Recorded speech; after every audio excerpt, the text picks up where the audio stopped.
The day the parliament was dissolved, long-standing MPP Frank Cleese found himself out of office for the first time since 1995. By his own choice, of course, Cleese chose not to run for re-election. He joins me now in studio for reaction on the budget and the PC leadership race.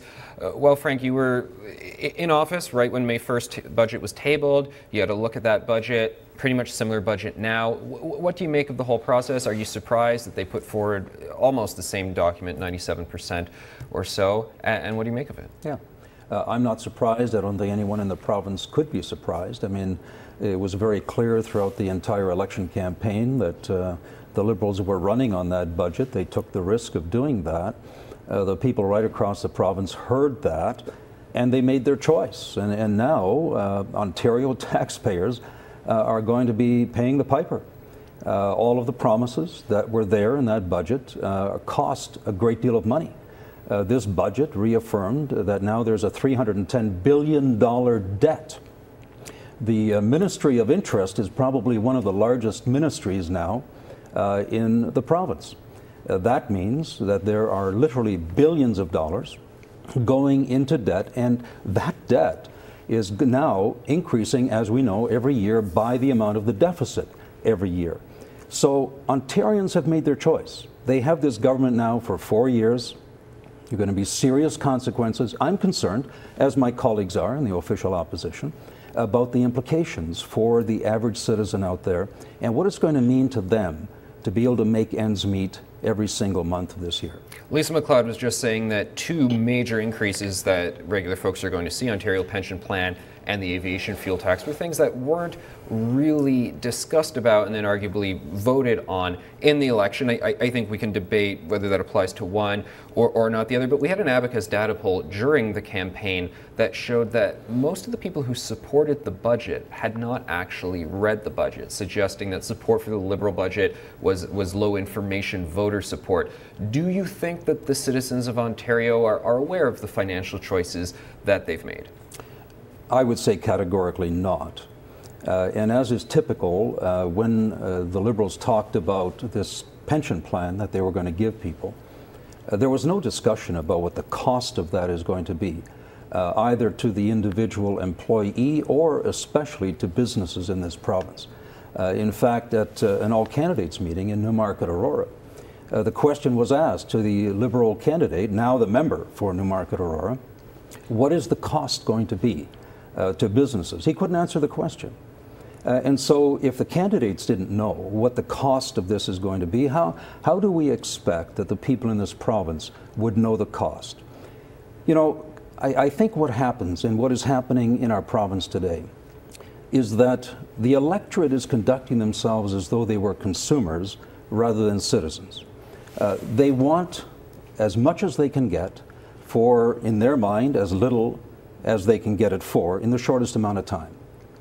That means that there's very little discussion about the true cost of policies or of promises, and very little consideration about consequences.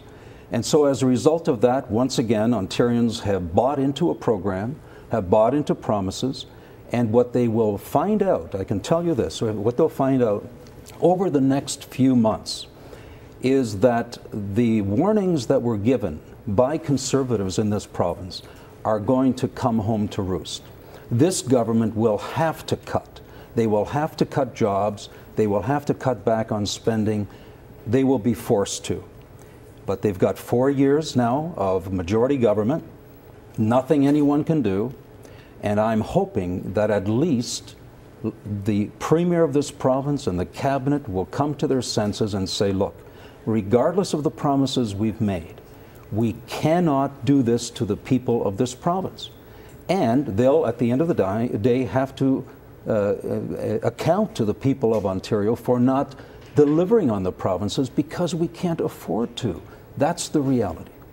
Earlier, just before the program, we were both in the makeup room. I complimented you on your casual dress because I said it's nice to see a recovering politician feeling so relaxed. But I also have to ask, because this is in the past in terms of leadership questions. Are you considering a leadership bid this time around for the PC party? No, categorically not. I made that statement when I announced in January of this year that I would not be seeking re-election. You know, I ran for the leadership twice. Great experience. The people of our party made their decision. Time for me to move on. I'm looking forward to my role in the private sector. I will certainly do what I can to help rebuild this party. This will now be the third time I've been a member of this party since 1974. We've gone through other rebuilds. I was hoping that we wouldn't have to do that again, but here we are. The reality is that we have a lot of work to do. We're looking forward to seeing who comes forward to vie for the leadership. What we need is a reconnection with the grassroots of our party. The reason that we ended up, once again, essentially delivering a majority government to the Liberals is because we lost connection with the grassroots of our party. You know, we have a policy-making process that relies, in fact, it mandates that our grassroots must have a say in what our policies are. That was abandoned. It's in our Constitution. The new leader of our party must make a commitment to our grassroots that whoever that leader is, that we will enforce the Constitution of our party. Why was not enforced previously under Tim Hudak then? I don't know why it wasn't. The fact of the matter is that once again, policies were announced in the course of an election campaign that neither caucus nor the grassroots had any inkling of. This is the consequence of that.